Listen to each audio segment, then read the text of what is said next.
السلام عليكم.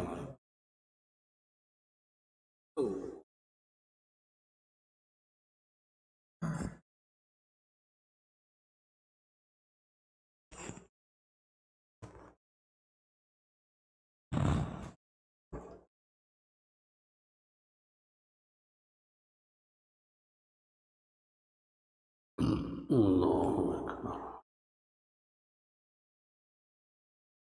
بسم الله الرحمن الرحيم. اللهم صل على سيدنا ونبينا ومولانا محمد وبارك وسلم. الحمد لله، الحمد لله وكفى، وسلام على عباده الذين اصطفى. أما بعد، Allah subhanahu wa ta'ala has given us the ni'mah of Islam. Allah subhanahu wa ta'ala has guided us, and He has given us Iman. This is Allah's immense fadl and rahmah upon us, that we are guided towards the straight path, on the straight path, and towards Jannah. This is how we as Muslims believe and appreciate the ni'mah of Islam and the ni'mah of Iman and Hidayah, so on. We as Muslims believe and understand that the way of life Islam proposes is the best way of life, meaning that we focus on all issues that require our attention, and we do what Allah wants us to do. And this is a very broad path where we engage in so many different aspects of Islam throughout the day. Waking up for Fajr in the morning, okay, that is one very important deed for the Muslim every day. Then going to work, earning a halal living is another important deed. An amal of Muslims. Staying away from haram is another important deed. Having good relationships with people, and that's another important deed. Having good ethics and morals and behaving well, that's also a very important deed and amal for the Muslim. Belief in Allah and the angels and the Rasul and the heavenly books, these are all acts of good deeds. And then understanding how to see the world through the lens of Quran and Sunnah, understanding how to understand the world, understanding how to decipher events, how to read them, how to interpret them, is also a deed. It's an amal that Islam tells us we must engage in and engage with. Then you have acts of charity that are all good deeds, and other virtues that are all good deeds. So what I'm saying is that the path of Islam is very broad, and we follow whatever we can on a daily basis, and sometimes we'll do more and sometimes we'll do less.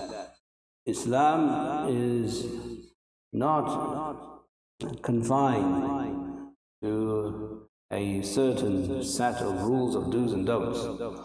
Islam is very broad, and we must see Islam as being part of our lives and not separate the religious from the mundane, which is usually a mistake made by people, that we think that as long as we do salat, then we are good Muslims, then the rest doesn't count. That is not true.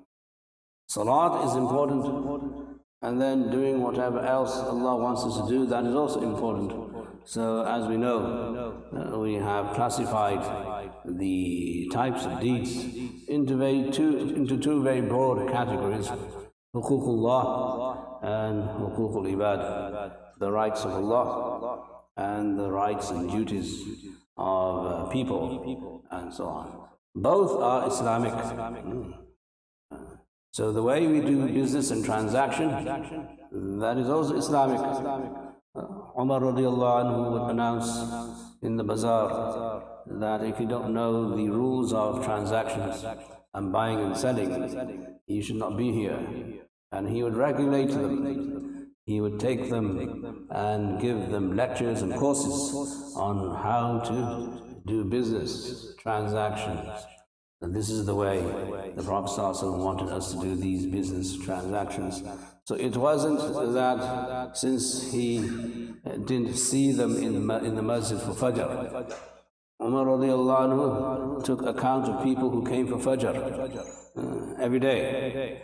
And if someone was not there, he would go and visit that person's house to see if he was sick or not.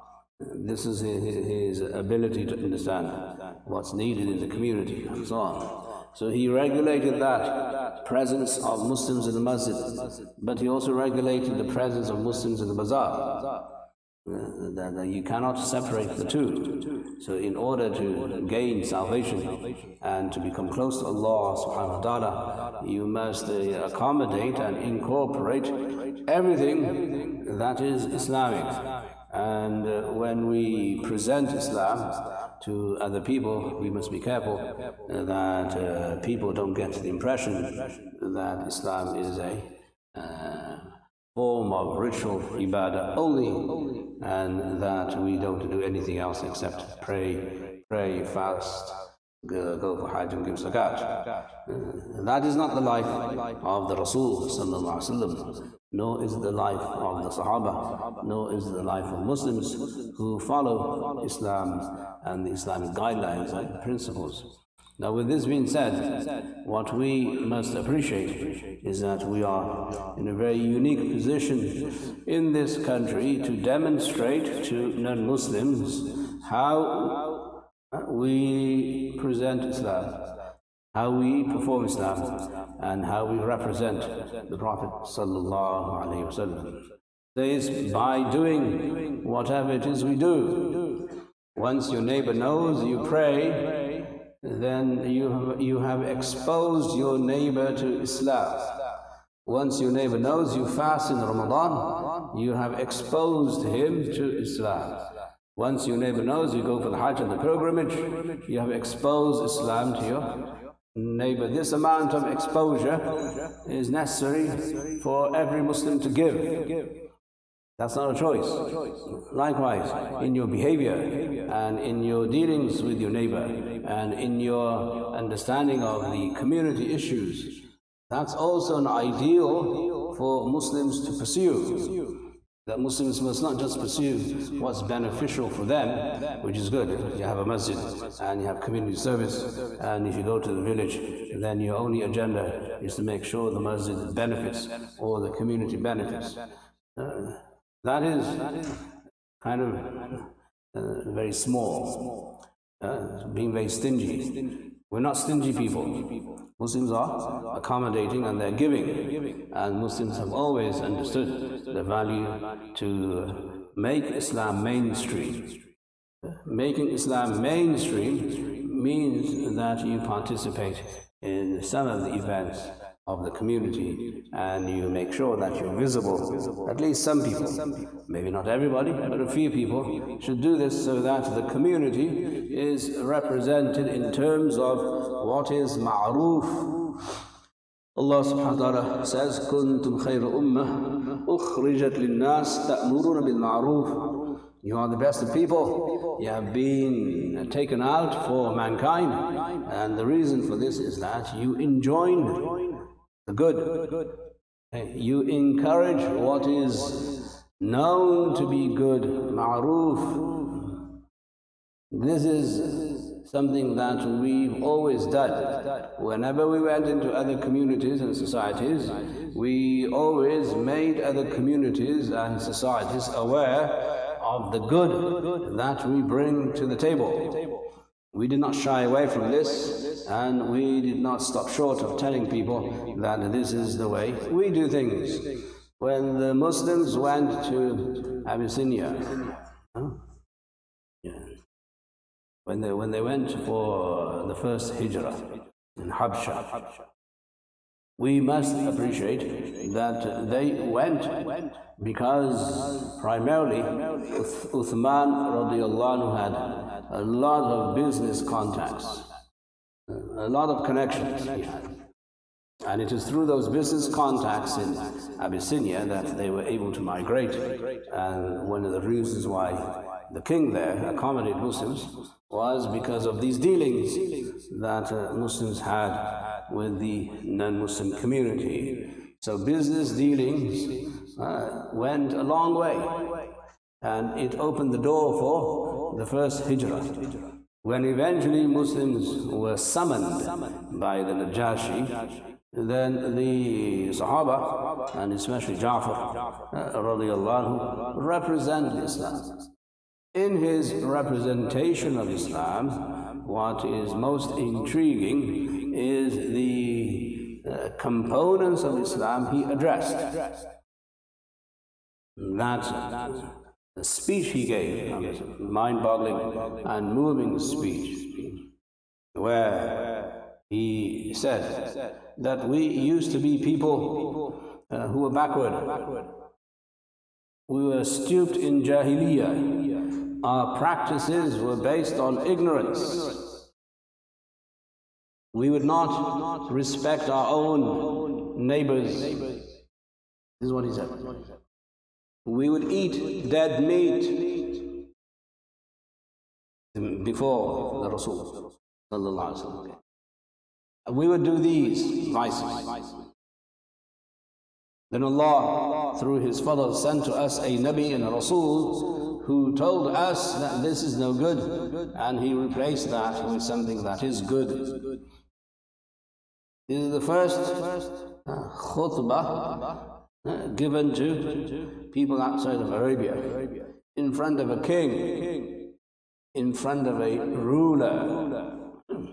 So when you're presenting Islam in front of a king and a ruler, then you're going to be presenting the best points of your religion. So Ja'far radiallahu anhu said that the best point of our religion is that Allah sent a Rasul who told us how to live. The most important point. Yes, He told us how to worship, and He told us what to believe about Maryam and Isa alayhi salam. But more than that, He showed us how to live. This is ma'ruf. This is ya'murun bil ma'ruf, ta'murun bil ma'ruf, al-amr bil ma'ruf, that we enjoin and command what is ma'ruf, what is good, what is known. This has to be done. Now, some people say the community is not ready because the community doesn't practice Islam. It doesn't matter. That's the shaitan telling you, making excuses. You have to present the ideal. You have to present the theory. Everyone understands the theory and everyone understands the ideal. Now, in this country, when people speak about ideals and philosophies and theories, they don't regulate themselves according to their own theories. So likewise, Muslims must obviously behave the way the Prophet ﷺ wanted them to behave, but at the same time, they must also promote the ideal values of Islam. And once we do that, then we will be part of this tradition of al-amr bil ma'ruf, commanding, enjoining the good. We should not be on the back bench and wait for things to happen and then react to things. There's just so many things that could be spoken of by us when we go to some of these village meetings or other meetings in libraries or other meetings that we simply overlook or undermine. We just think that is about the community. The community needs to expand into mainstream. Islam is for mainstream. Islam is not for a segregated community that isolates itself in the corner of a village and says, we are Muslim and this is Islam. That is not the universal value of Islam. It's not the universal message of the Prophet ﷺ. The Sahaba, wherever they went, they carried the universal message in such a way that they said, we want this to be mainstream. If you have something good to offer, then offer it to everybody. Why are you saying it's for select people only? Because that's not the message of Islam. So now there is open membership, there is free membership, there is this universality, and there is this diversity of Islam, and there is no racism in Islam. These are all ma'roof values, good values, that we should speak of, instead of waiting for something to happen and reacting. So we become reactionary. You don't want to be reactionary because then you lose and you'll be drowned in your own reaction, and then you'll be apologizing and then doing things that you shouldn't be doing. So what we need to do as a community, first and foremost, is understand and appreciate that Islam is very broad. It has salat, it has ibadat, all of that. It has mu'amalat, it has your transactions, it has behavior, it has ethics and morals, it has laws, it also has aqaid beliefs, but more than that, it has an agenda for the human being to be successful in this world and also in the world hereafter. These are points that we must understand ourselves first, and not say that this is the Islam. One is your own taqwa, your own personal individual taqwa. You come to the masjid, mashallah, you do salat tahajjud, you fast, nafil, and all of that. Is your individual ibadah and dealing with Allah subhanahu wa ta'ala. That should also be developed. That's an ideal, there's no doubt in that. But at the same time, when you're living in a country where the majority of people are non-Muslim, and unfortunately the majority of people don't look like you. Right? You have to be honest with ourselves and not beat around the bush. The majority of people are non-Muslim, and that majority doesn't like us. So we need to do something. What is that something? It is al-amru bil-ma'roof, enjoining what is known to be good for all human beings. This is the ideal, this is the theory, and this is the message we should be sending, speaking about in our conversations with people, in our dialogue, in our emails, on social media. The tool of social media is very powerful. Unfortunately, Muslims become consumers and they go with the wave. So wherever the social media wave is, that's where all Muslims go. But we need to be proactive and say that we need to start a social media campaign where we highlight the brilliant features, the majestic and the beautiful features of Islam, the ihsan of Islam, and talk about this just as a theory, just as an ideal. It doesn't matter where the Muslim community is, but at least let it be known that there is a system and there is a way of life where human beings can benefit from this ideal and this theory, because you never know how Allah gives hidayah and how Allah brings people in Islam. This may be one of them. Only Allah knows. So what I'm saying is that in understanding Islam as a comprehensive way of life, that's our first duty. The second is to promote it and to propagate it. And it doesn't matter what other people in the world say, what other groups say. You do have a responsibility as a community to do al-amr bil ma'roof. But this is to non-Muslims.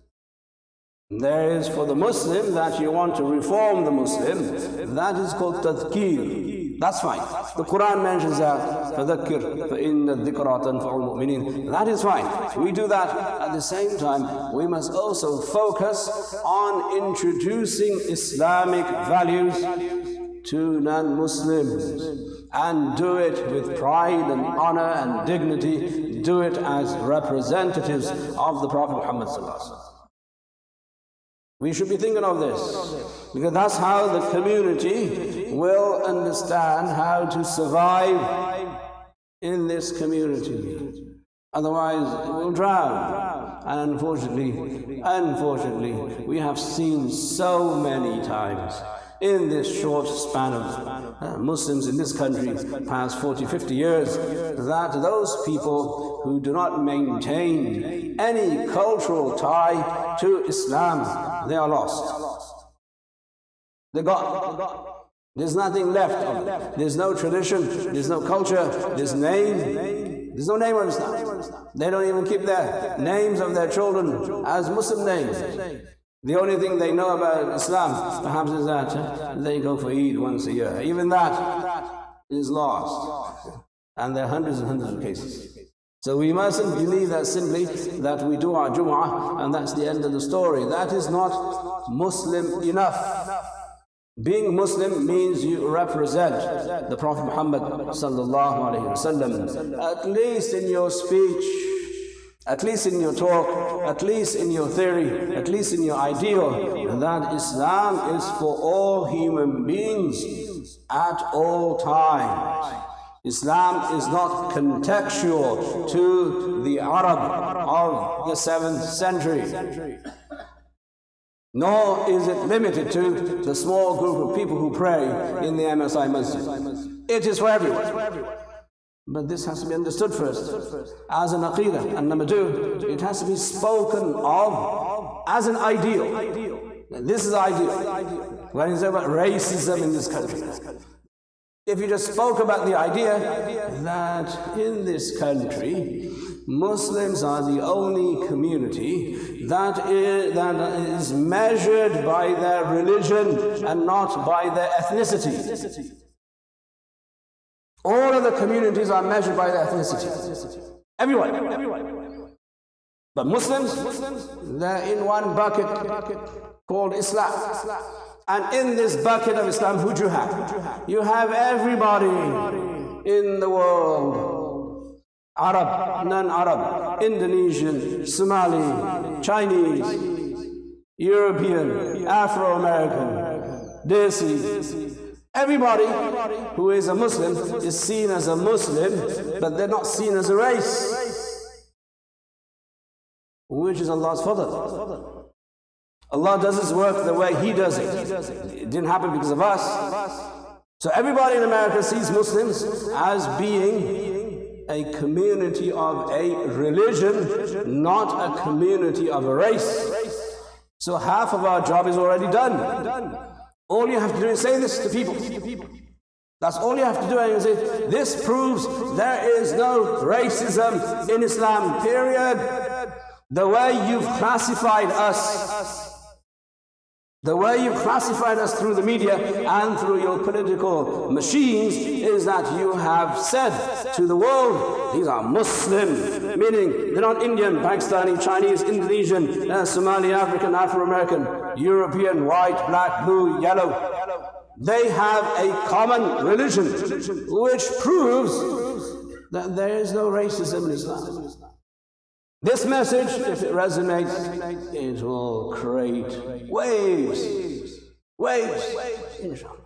But we have to see it that way. First is to acknowledge that Islam is for all people at all times. You must acknowledge this as a Muslim. Number one. Number two, then you must speak this. When we give the Shahada, we are testifying. And you testify in public, not in private. So we must appreciate all the values of Islam, and we make dua that Allah subhanahu wa ta'ala guides us to do what inshallah pleases Him the most. And may Allah subhanahu wa ta'ala give us sincerity, and may Allah subhanahu wa ta'ala allow us to inshallah behave the way the Prophet sallallahu alaihi wasallam wants us to behave. Ameen ya Rabbal Alameen.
Bismillahirrahmanirrahim. Just two announcements, inshallah. Tomorrow is a big day here at MSI. Alhamdulillah, as we have been announcing, we're going to have our Seerah conference starting from Salatul Dhuhr, going all the way to Salatul Isha. This is a great opportunity for us to come and learn about Nabi Sallallahu Alaihi Wasallam and come with our families. Alhamdulillah, we have made arrangements for babysitting also in the next door building. You can come with your kids, inshallah. There will be snacks provided, and there will also be a dinner at the end, inshallah. We have guests coming from out of town, alhamdulillah, and most importantly, our Shaykh Amin also will be a speaker here. So please come with your families. If you haven't registered yet, please do so tonight, inshallah. If there is any need for increasing any arrangements, inshallah, we can take care of that tonight. Secondly, before I move on, inshallah, also if you are living here locally, we encourage you to, inshallah, please carpool. If you are walking distance, inshallah, you can walk to the masjid, that'll be even better. So let us accommodate, inshallah, the guests who are coming from further away, inshallah. And then our fundraising dinner is December 1st, which is Saturday. If you haven't purchased your ticket yet, once again, please do so on your way out, inshallah. We will have volunteers on both of the exits and support this masjid, inshallah. Jazakumullah khair.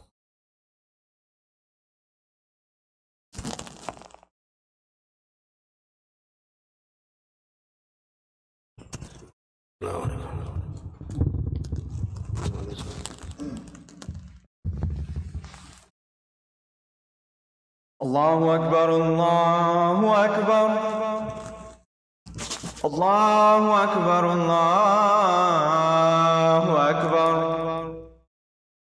أشهد أن لا إله إلا الله أشهد أن لا إله إلا الله أشهد أن محمد رسول الله أشهد أن محمد رسول الله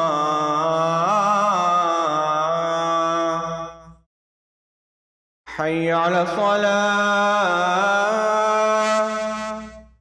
حي على الصلاة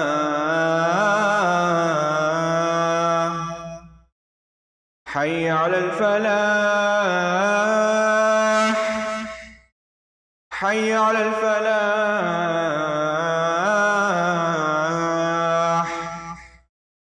الله أكبر الله أكبر لا إله إلا الله